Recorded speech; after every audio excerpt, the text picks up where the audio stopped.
Hello and welcome everybody, I'm the Rambling Director, and today we are talking about Season 1, Episode 18 of My Little Pony Friendship is Magic. This one is the first Cutie Mark Crusader episode that is kind of the official setting of the tone in what we're going to see in all the Cutie Mark Crusader episodes going forward. This is the basic formula. Cutie Mark Crusaders have an idea of how to get their cutie marks.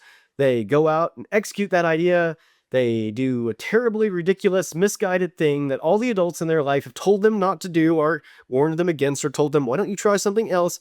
But they don't want to. They want to do their own thing. A hilarity ensues. They mess up. They learn a lesson and they don't get their cutie marks. This continues until Season 5. Now, I said in the last episode that last episode was the first true Cutie Mark Crusaders episode, in the sense that they are together trying to get their cutie marks. However, this one is the first true one in the sense of it being an episode about them. That previous episode was really more about Fluttershy.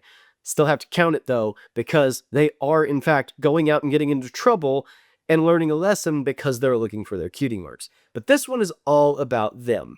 And this one sets up a lot for future episodes.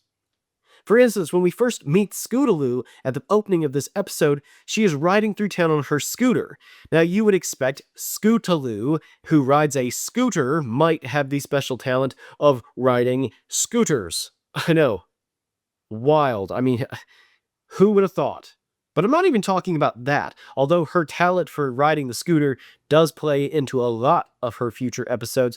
What I'm really talking about as far as setup goes is that we actually see this entire scene being paid homage to and kind of being paid off in a later episode, which we'll get to. It has one of my favorite songs in it, Heart's Strongest Horses.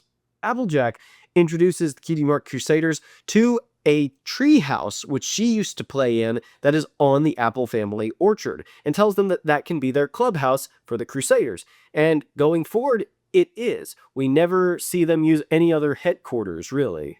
So they're fixing up the old tree house, and they kind of have this moment where they kind of give their mission statement to Applejack about what they're going to do to find their cutie marks, and it's one of my favorite Applejack moments. It's something I quote all the time.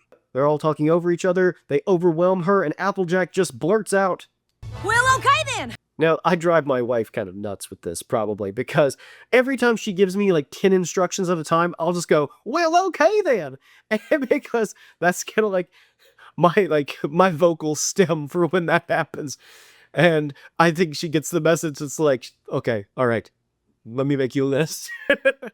Anyway, it's one of those little moments that I mentioned before, where without Ashleigh Ball's great performance as Applejack, the line, well, okay then, is not really that funny. She just makes it really funny. As the Crusaders go off to find their cutie mark, and we have a little montage of them doing a bunch of different things, which they are not any good at, we get a great little piece of music called The Cutie Mark Crusaders Go Crusading, which is one of my favorite pieces of music from the show. In fact, for years, I had it as a ringtone. In fact, the only reason I don't anymore is because I got a new phone.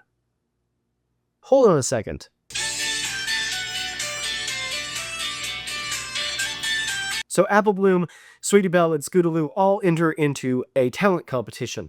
And they all choose things that they want to do for the show and for their talent, which are the exact opposite of what they should be doing. So I'll give you an example. Apple Bloom is really good at hammering things together, but she doesn't want to do the sets. She wants to choreograph the dances.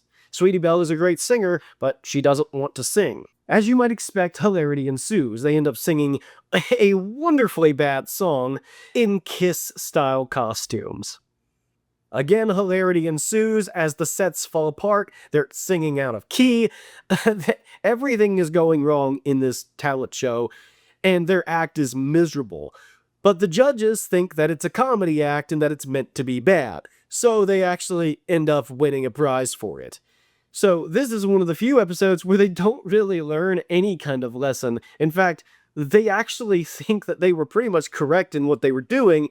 They just had the wrong attitude about it, which is kind of a funny thing for a kid's show to do. Typically, you have to learn a lesson, but for this, they don't. And In fact, Twilight kind of ends the episode with a little bit of a stinger that kind of makes you think any kids watching it would be like, oh, come on, girls. Now, there was something that I worried about the first time I watched this episode. It seemed to me like they were pretty much telling us what the girls' special talents were.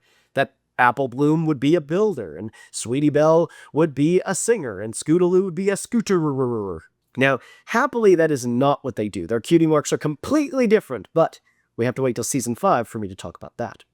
Thank you everybody for watching, God bless you, and I will see you in the next one.